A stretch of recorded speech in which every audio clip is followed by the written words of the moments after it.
Hi everybody, so my name is Mama Mia and today I will be sharing with you a stream that I did way back on Twitch, and I'm just going to share my experience as a first time solo concert goer. Mali, K-pop concert goer. So yeah, I did a stream back then explaining my 10 honest take as a first time Super Junior fan and concert goer.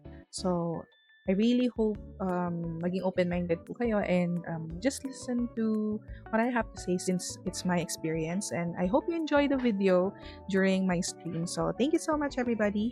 Enjoy! Ayan. Guys, pagbigyan nyo muna ako ng mga 10 minutes or 15 minutes. Nagsasabi lang po ako ng review ko and parang, ito nga, pinost ko to sa Twitter, sa Blue Sky, tsaka sa Threads. Share ko lang yung naging experience ko as a first time Super Junior fan. Ito po, sa Twitter ko po ito pinost. So yan, i-share ko lang po kasi talaga alam ni Riowan yung bad trip ko that day. Kahit super excited ako, ayan. So, coming from somebody na hype pre-concert bago pa lang sila dumating dito. Syempre yung mga Filipino fans talagang nag-all out sila, may pa freebies, gumagawa sila ng mga event for the fans, ganon. Concert na ng Super Junior, yes. Super Junior in Manila last Saturday. Ang setting nito yun nga, na-hype talaga ako pre-concert kasi yun nga parang excited sila na darating dito kasi 20th anniversary nila kaya ito yung isang stop ng world tour nila. So parang ako naman as a new fan, excited talaga ako pumunta kasi parang at least 'di ba? First time K-pop concert, tas first boy group na pupuntahan na Asian. Okay, so my 10 honest take, explain ko siya isa-isa. My 10 honest take as a first time Super Junior fan and con-goer. Number 1, ang galing nila guys. Akalain mo yon 40 plus na tong mga manong na to pero ang gagaling nila. Na-shook ang spine ni Mama Mia Place. No? Kasi syempre naiintindihan ko naman may mga edad na to 42, 43, mga ganun na basta nasa approaching 40s at yung iba nasa early 40s na. Pero ang galing ng stage presence, ang galing na-amaze ako na ang galing pa rin nilang sumayaw, ang galing ng performance nila. Kahit kitang-kita pawis na pawis sila kasi ang init mga guys, ang init kahit may aircon mainit. Talagang 100/10. Sulit yung ticket na pinambili ko kasi ito naman talaga yung pinunta ko dito eh. Ito, yung performance nila, 100/10. As in talagang good job sila. Tsaka ang pogi nila, parang ang dami nilang ligo. Parang ang dami nilang ligo sa life. Parang, Diyos ko, parang kahit ang pawis, parang alam mo talagang mga 5 times a day sila naliligo, ganun. Okay, so next, stage setup and design. So, sobrang lakas ng sounds.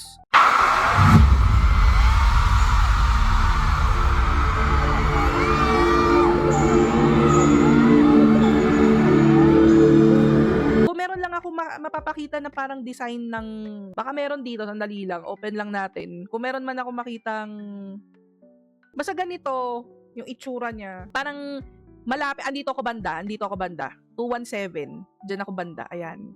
So, yan. Ganito, meron din akong light stick, yellow. So, nandito ako banda, 217, ayan. Malapit ako sa stage.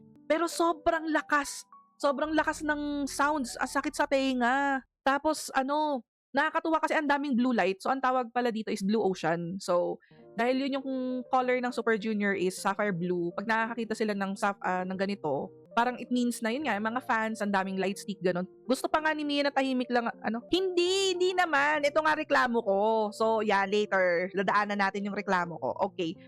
Sobrang lakas lang ng speaker. Parang hindi enough na dumadagundong din yung lungs mo tsaka yung puso mo sa bass. Kailangan pati yung puwet mo umaalog din sa sobrang vibration, ganon. Parang feeling mo magta-transform ka into Evil Eye anytime soon, ganon. Ganon ang nginig ng MOA Arena sa sobrang lakas. So, imagine niyo na lang, may mga bata din doon, may mga 5 years old kids doon. Pero sila naman naka-earmuffs. Ang outfit, teka lang. Kailangan magpakita tayo ng evidence. Super Junior black outfit. Super show. Itong mga nyeta, naka-fitted ng mga animal. Ayan, mga ganito, naka-fitted, ganon. So, nakakatuwa silang panoorin. As in talaga, nakakatuwa. Muffler, tambucho ba yan? Ano ba dapat? Muffin? Ear muffins?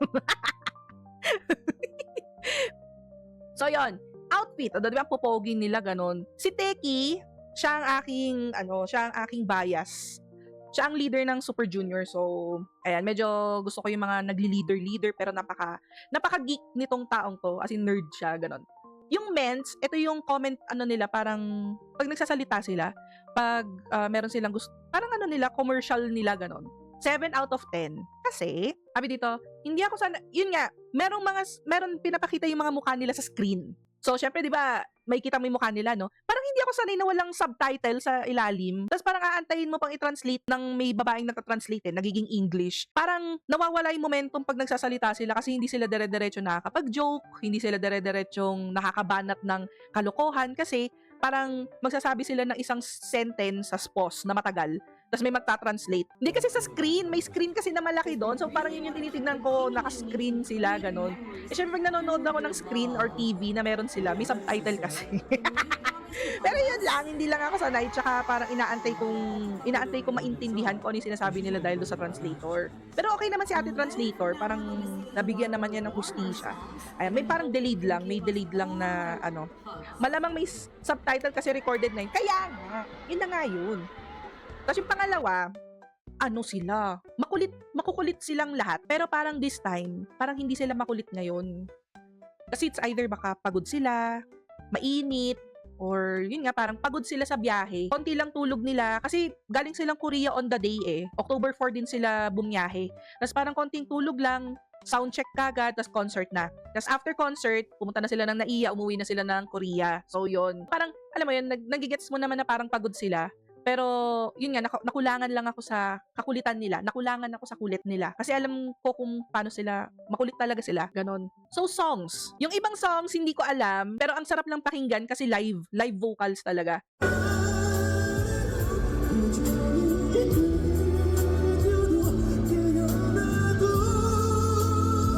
So parang na-amaze ako na ang galing ng vocals nila, hindi siya lip sync.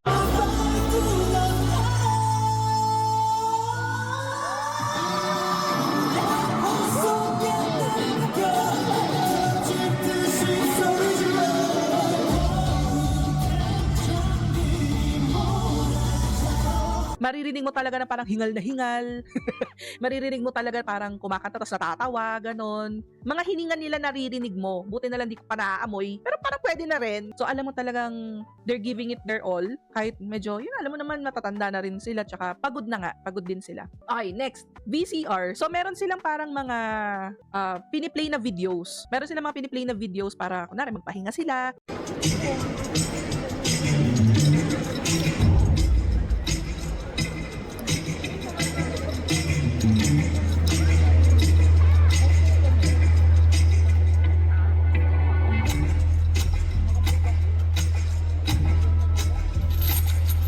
Commercial para sa kanila or magpapalit sila outfit, ganon. Merong isang VCR doon. Kinilig po ang ina nyo sa paghingal. Sir, tapos na po. Sasabihin niya, oh my God. Diyos ko. Merong isang VCR. Naiyak ako dun sa isang video kasi pinakita dun yung video ng POV ng isang fan, isang Super Junior fan, nung lumabas sila nung 2005. So parang yung fan is bata pa, parang high school pa lang ata. Tapos bumili siya ng tape pa nun cassette tape ng Super Junior, unang-unang cassette tape album ng Super Junior. Tapos talagang todo fan siya, ganon. Tapos all throughout the years, habang tumatanda yung fan, nawawala na siya ng gana sa Super Junior kasi nga parang life. Nasa college na siya, tapos magtatrabaho na. So ang ending, pinakita doon yung faces ng isang fan after 20 years. Tapos ang nakakaiyak doon kasi nakaka-relate yon sa mga talagang dati yun ng fans. Yung mga years na, more than a decade na fans. Kasi gets nila yung experience na yon. Tapos ngayon, kaya na nilang bumili ng ticket, kaya na nilang pumunta sa concert, at naalala niya ulit yung feeling paano maging fan after 20 years. So parang yun naman yung isa nakakaiyak. Next, number 8, fan interaction. 9/10. Grabe guys, lapit sila ng lapit sa mga sa mga fans. As in, parang kumakanta sila, as in talaga lapit sila ng lapit, tapos nakikipag nag-hi. As in talaga ang lapit nila. Pero may isa lang doon, may isang member lang doon.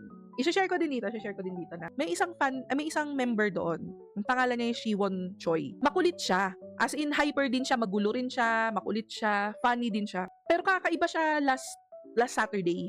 para siyang malungkot. As in, para siyang malungkot na pag every time na hindi sa kanya nakatapat yung camera, parang ang lungkot-lungkot ng mukha niya. Tapos parang na-worry, nakaka-worry kasi bakit siya malungkot? And nalaman ko rin kung bakit.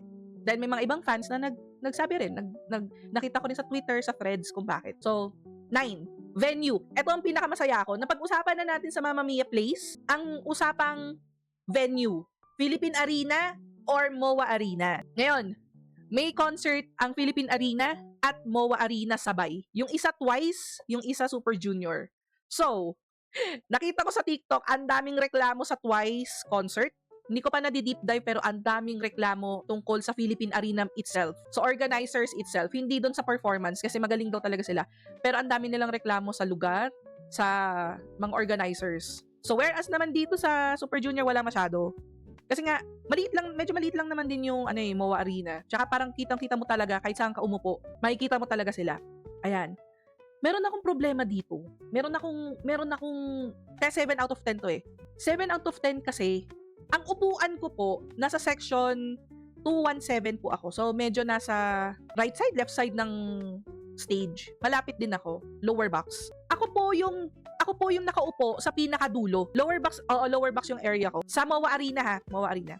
Ang upuan ko po ay 1. Meaning, ako po ang chair number 1. Wala na dapat nakaupo sa likod ko kasi ako na po yung nasa pinakalikod. Okay, gets? Nasa likuran ko po ang exit. So, walang upuan. Daanan lang siya sa likod. Okay? Okay. So, kumbaga sa sinihan, kayo yung nasa dingding. Sa sinihan, yun yung upuan ko sa lower box. Nairita ako or parang na-turn off ako kasi hindi ako pwedeng tumayo kasi may mga tao sa likod ko. May mga taong nakatayo sa daanan sa likod kasi nanonood sila. Like, wala po ba kayong upuan? Kasi samot-sari yung mga tao sa likod. May mga ushers, may mga nagbebenta ng hotdog tsaka popcorn, may nagbebenta ng tubig, may mga nag-housekeeping. Okay, gets ko yung housekeeping. Pero nakasandal sila dun sa railing. Nakasandal sila sa railing kung saan nakasandal yung upuan ko. Kapag tatayo ako at wagwawasiwas ako ng light stick ko, matatamaan ko sila. Ang laki ng chance na matamaan ko sila. Or, hindi ko naman mahaharangan yung view nila kasi mas mataas sila kaysa sa akin. Pero nakatayo din sila. So parang ako naiilang ako na bakit may tao sa likod ko? Eh di ba dapat walang tao dyan? Kasi may mga upuan naman tong mga to kung sakaling fans sila eh. Bakit hindi kayo pumunta sa mga upuan ninyo? At doon kayo mag-party-party dyan. Hindi yung parang ako pa yung nahihiya na hindi na lang ako tatayo kasi may mga nahaharangan ako sa likod. Tapos parang nag-sink in sa akin, ako yung nasa likod, dapat ako pa yung mas nakatayo kasi walang bigyan mo ng upuan ni hampas. So yun nga, ang daming ang tao sa likod ko kasi nanonood din yung mga ushers. Tapos ang ingay pa nila, nag-uusap sila about ibang group, ibang K-pop group pa. Ayan. So ito nga sabi ko nga ang daming pwedeng pasyalan bago concert, yun naman ang gusto ko sa MOA Arena. Kaya nga, nakita ko pa nga yung mga friends ko, nakita ko pa yung mga nakakain pa ako sa IKEA, nakapunta ako ng SMX bago pumunta ng arena. Ayan. Ang issue ko is, nakaupo ako sa P1 ng lower box. Alam ko dapat walang tao sa likod ko, pero naiilang akong tumayo at mag-enjoy kasi maraming tao sa likod. Usher, security, cleaners, co-elves. Elves ang tawag dun sa fandom nila. Nanggigilty ako na nahaharangan ko sila if I stand up and dance. Yun nga lang, I paid for that kind of experience. Yun nga lang, nahihiya ako sa kanila, tsaka maingay sila. Yun. Malaki ang issue ko dito eh. Malaki ang issue ko dito sa 9 tsaka sa 10. Sabi ko, dito sa audience, eto, deal breaker. May question ako. Sa mga nakapunta na ng concert at talagang concert goers talaga. Malaking bagay ba sa experience ninyo ang audience? Malaking bagay ba ang ambag ng audience sa overall experience nyo as a concert goer? Kasi ako, inisip ko, hindi naman yung audience ang pinunta ko doon. Ang pinunta ko, makita sila, mapanood sila. Pero iba pala talaga kapag hindi mo ka-vibe yung mga audience. Kasi hindi sila tumatayo, hindi sila kumakanta, hindi sila sumasayaw. Imagine mo yung kanta nila, Mr. Simple, yung parang alam mong dance songs nila, nakaupo lang yung section ko. Pati sa kabilang section nakaupo. So akala ko, ito ba ang norm, ito ba ang etiquette sa K-pop show? Kailangan ba nakaupo ka lang? Pero ako, parang gusto ko naman sumayaw. Kaya nga ako nagberoke. Kaya nga ako may energy.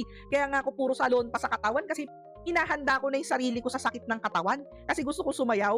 Pero walang tumatayo, walang kumakanta masyado. Parang nagwe-wave lang ng light stick as if kumakanta sila ng ballad. Pero hindi ballad yung kanta. Tapos parang nakakahiya pa, dun eh, yung parang I feel bad for the group. Siguro, sa section ko siguro. Yung sinasabi nila, kayo naman, kanta kayo. Parang di ba ganon? May mga times na parang binibigay sa atin yung mic, tapos kakanta tayo. Eh, ang impression pa naman sa mga artist kapag dating sa Philippine audience, ang lalakas talaga nating kumanta. Malakas talaga tayong kumanta. Pero nung time na yon, bakit ang hihina ng boses nila? Namin. Ako malakas ang boses ko, pero parang ako lang ata yung kumakanta sa section ko. Tapos, wala man lang fan chant. Parang ganon. Parang nakakahiya kasi parang nag-fail. Tapos parang yun nga, kahit ba gusto kong sumayaw, gusto kong tumayo, Mia Korean eh. Hindi kasi syempre di ba kapag fan ka, we're talking about 20 years na fans or more than a decade na fan. Di ba dapat alam mo na yon, memorize mo yon? Kasi parang ilang concerts na nilang napagdaanan mo. Ilang concerts na rin ang napanood mo. Hindi man personally, sa YouTube, sa mga contents nila. Tsaka may guide. Ako alam ko yung fan chant, bagong fan lang ako, alam ko yung fan chant eh. So parang ine-expect ko madadala ako ng mga lumang fans. Hindi ko man tinatawag na lumang fans, no? Pero yung mga elders, mga senior fans, ganon. Pero parang wala talaga, kulang ang energy. Dapat pala ata binigyan ko rin ng Beroka yung mga nasa section ko. Pero yon. So overall experience sa concert ng Super Junior, 8 out of 10. 8 out of 10 kasi ang galing talaga ng Super Junior, na-amaze naman ako. Na-amaze ako na Kasi kung isipin ko, ang lakas nilang tumili.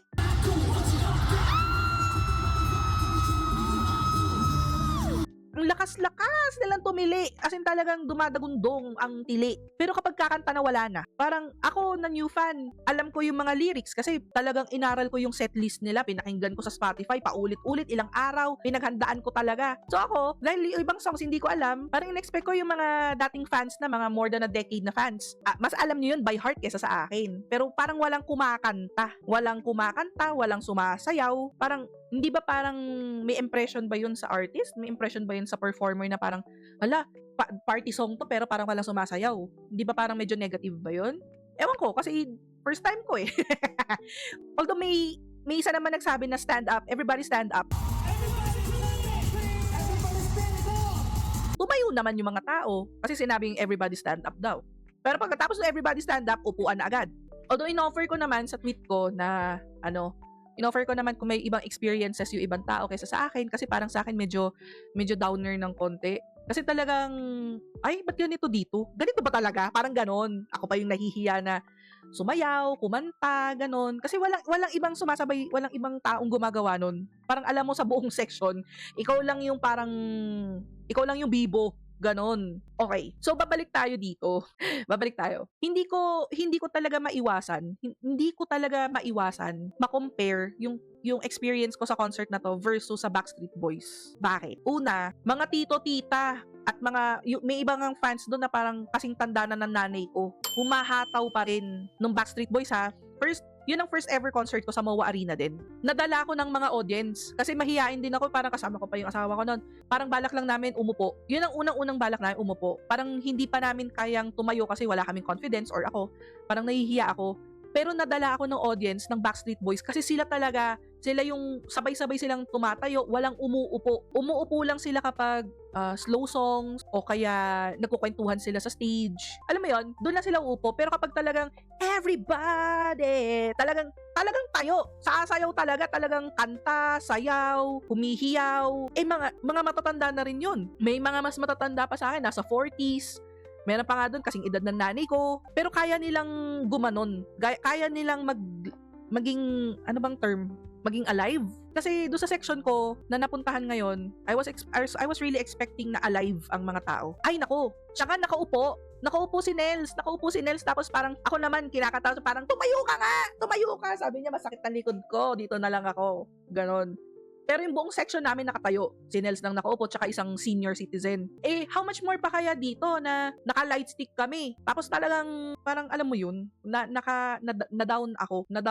Parang napigilan yung energy kong mag-all out sa concert na pinuntahan ko. Kasi alam kong pangit mag-compare, pero parehas ang market at age range ng fans ng Super Junior at ng Backstreet Boys. Pero the thing is, sa Backstreet Boys, Talagang hataw, kanta, hiyaw, everybody. Dito sa Super Junior, makikita mo talaga ang dami nilang fans. Mga naka-t-shirt ng, mga naka-outfit talagang pinaghandaan nila. Pero nung nandun na sa actual, medyo, yun nga, medyo nakulangan lang ako sa parang, sabi nila, mali lang daw yung section na napuntahan ko. Maybe, hindi ko naka-jive yung section ko. But still, ay oo, may nagsabi rin sa akin na etiquette tsaka courtesy. Kasi ang ilang beses ko sinasabi, ma'am, ako po yung nakaupo sa likod, wala nang nakaupo sa likod ko. But still, bakit yung section ko lang ang nakaupo, pero yung kabilang section tayong-tayo, yung kabila sa tapat, sa baba, ganon. So, dapat ba kapag gusto mong sumayaw at mag-enjoy, kailangan ganitong ticket ang bibilin mo? Kailangan naka-royalty standing ka, naka-general standing ka para makasayaw-sayaw ka. Hindi ba tayo pare-parehas na fans? Parang ganon. Parang imagine mo, parang yung buong section ko, lahat po ba tayo may nararamdaman dito sa section na to? Kasi wala man lang tumatayo sa atin, wala man lang kumakanta alam mo yon, sa section natin walang kumakanta. Lahat po ba tayo may nararamdaman dito? Ito ba yung section ng mga may nararamdamang fans? Kasi kung ito po yung section ng mga may nararamdaman, ay hindi ito yung section na kukunin ko. No offense, pero ito talaga yung naramdaman ko. Parang malaking factor din sa akin na ganun yung fans. Parang malaking factor din na yun nga, kulang sa energy, ganun. Pero okay pa rin yung Super Junior talaga. Okay sila. Na-enjoy ko naman. Kasi sila pa lang yung pangatlong concert na napuntahan ko. First si Backstreet Boys, Bruno Mars, and then Super Junior. So lahat yun parang, makikita nyo naman yung genre ng pinupuntahan ko eh. Talagang dance.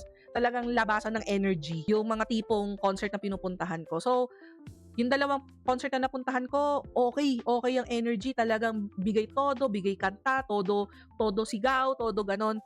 Dito, nasa isang side lang yung mga talagang kumakanta, nasa isang side lang talaga yung mga humihiyaw, ganon. So, yeah, maybe yung case ko is isolated case kasi hindi tugma yung energy ko sa section na kinabilangan ko. Ganon.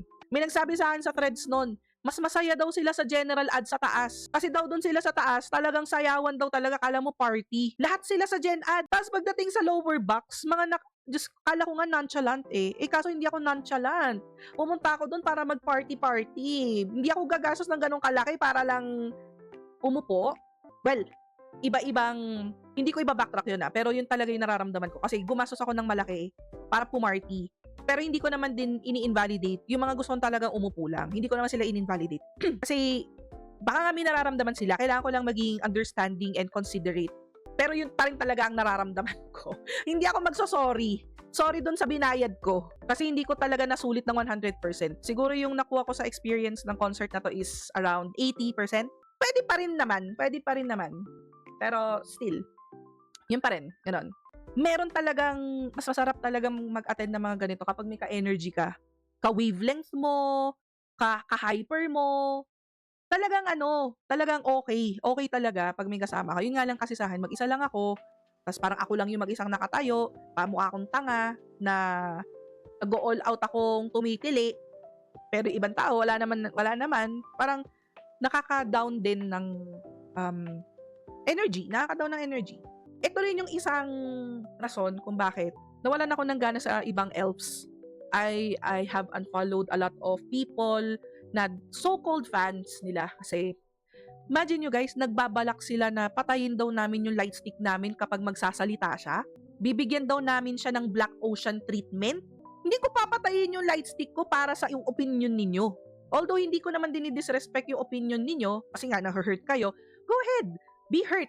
Pero wag nyo naman sirain yung moment sa ibang mga taong katulad namin na gusto mag-enjoy for at least just 3 hours. For just 3 hours. Parang sobrang papansin na hindi ko maintindihan. Hindi ko naman makayang magalit sa kanila kasi may pinaglalaban sila. Pero ang tanging opinion ko lang, sana naman ilugar ninyo. Hindi naman kasi lahat ng pagkakataon applicable yung mga pinaglalaban ninyo. Sige, sabihin na natin after. After na lang. After ng concert.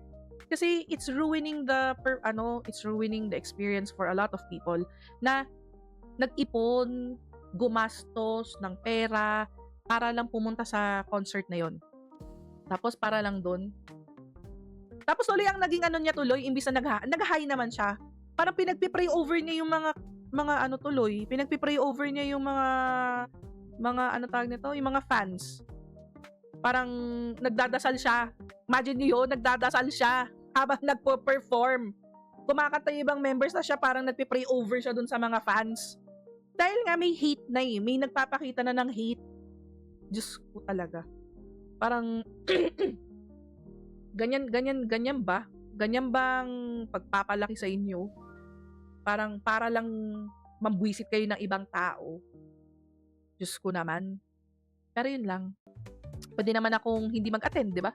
Pwede naman akong manood na lang. Pwede naman akong sa TV ko na lang panoorin, di ba? Pwede naman eh. Pero ang pinunta mo doon experience and 20% doon sama na lang ng loob sa mga kamalasan ng section, kamalasan ng mga tao sa paligid. Tapos may bouncer doon, may security, nakakailang tuloy kasi parang silip siya ng silip. O tapos, mukha ba akong nagda-drugs dito?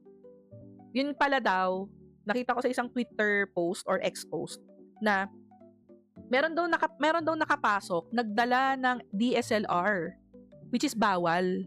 Tapos ngayon, dumoble yung security, tumitingin-tingin sila kada section kung may may nagre-record gamit ng camera. Kaya yon. So thank you po for watching my video for this stream. Yan po ang aking 10 honest takes for my first time concert for Super Junior last October 4. So, yan. Maraming salamat po for watching. And I am planning to upload another POV naman.